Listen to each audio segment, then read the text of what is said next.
Olá, quinto ano, tudo bom com vocês? Espero que estejam tudo bem.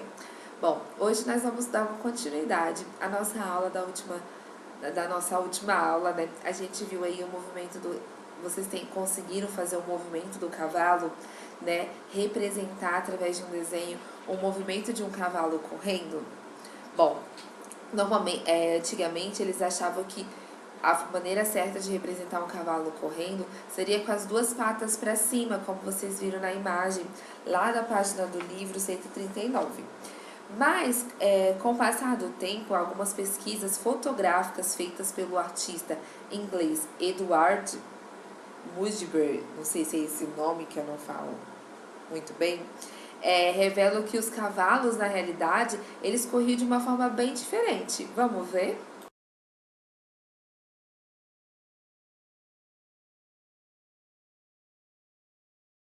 Então ele usou da técnica da fotografia. Ele fotografou várias vezes e pôde perceber que, na verdade, os cavalos não corriam com a pata levantada para cima, né?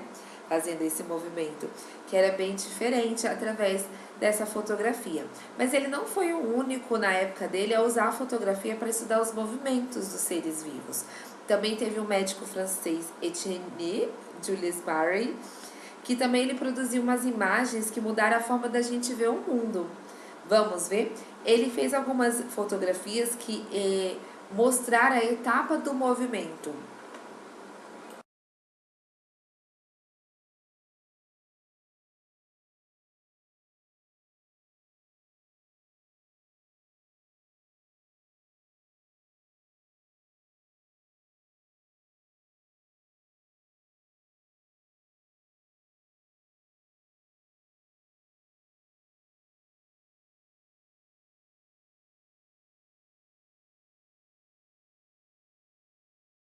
Bem legal, né? Essa forma de ver o movimento naquela época. Lembra que eles não tinham as câmeras que a gente tinha, que a gente tem hoje, né?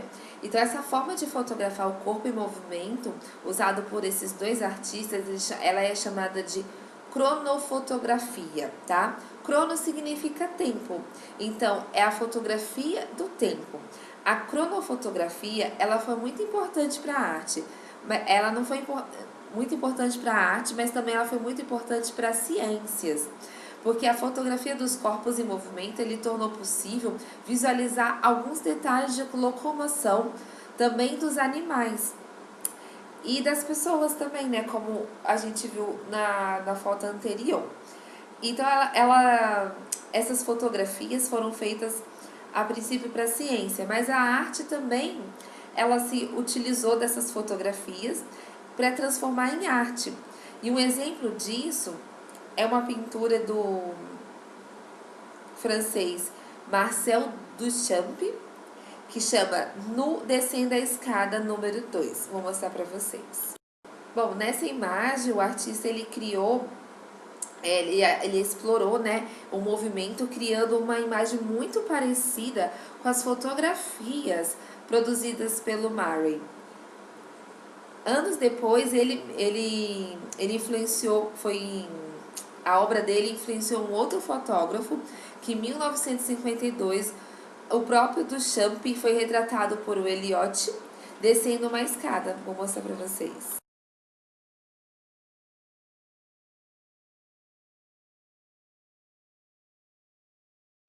Muito legal esse efeito, né? Hoje em dia a gente tem as nossas câmeras, a gente já consegue programar para fazer esse efeito e existem também programas no computador que a gente consegue editar esses efeitos. Olha, peguei alguns exemplos de atualmente, olha que legal!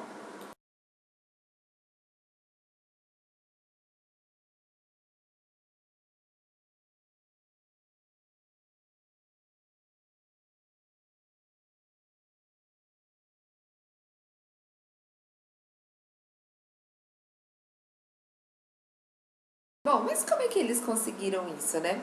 Para inventar uma forma de capturar e congelar as imagens paradas ou em movimento, o ser humano ele buscou inspiração em si próprio. O funcionamento das câmeras fotográficas, ele é muito parecido com o dos nossos olhos, sim. Como você já deve ter visto, né, os olhos e as câmeras fotográficas, elas precisam da luz para funcionar. E para que a gente possa enxergar melhor, existem as pupilas, que são essas bolinhas pretas, que ficam bem no meio da nossa íris.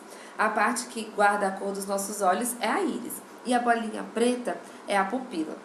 Quando o ambiente ele é muito claro, a íris fica pequenininha. E em ambientes escuros, ela geralmente fica muito aberta. Então, na câmera fotográfica acontece a mesma coisa.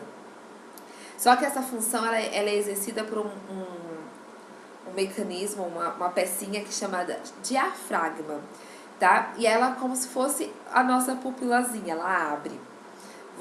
Vamos ver uma imagem?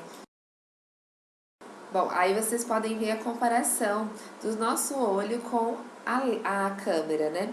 Então, para que a nossa fotografia ela não fique muito clara ou muito escura, né? A gente costuma fechar um pouco mais o olho, abrir para poder controlar essa entrada de luz, né? Quem faz isso na câmera é o diafragma. Ele abre e fecha o suficiente para que a imagem possa ser capturada na melhor qualidade possível. Bom, há uma coisa muito curiosa sobre a nossa visão. Você sabia que quando as imagens elas são capturadas pela nossa retina, elas chegam na cabeça de cabeça para baixo e o nosso cérebro ele vai e corrige essa imagem?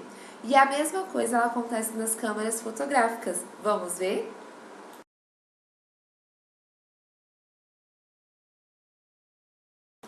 Bom, bem legal, né? Como que a ciência, ela observa o nosso funcionamento e consegue reproduzir para a gente poder ter essa tecnologia nas nossas mãos, né?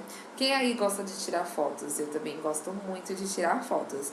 E alguns celulares hoje em dia, né, já tem quase todas as funções de uma câmera, mas tem até alguns celulares, alguns aplicativos que tem essa função de fazer esse efeito fotográfico, né, da cronofotografia. E se você tiver, eu sugiro que você tente fazer, e é muito legal tirar fotos em sequências e depois fazer uma montagem no computador para você ver a sequência daquele movimento, né? Se você não tiver uma máquina, um celular disponível para estar fazendo essa atividade, para poder fazer essa proposta de criação, tente fazendo desenhando. Desenhe um movimento de alguém andando e como que seria esse movimento em 4, 5 quadrinhos, né? Fica bem legal. Bom, eu fiz na minha máquina, vou mostrar para vocês.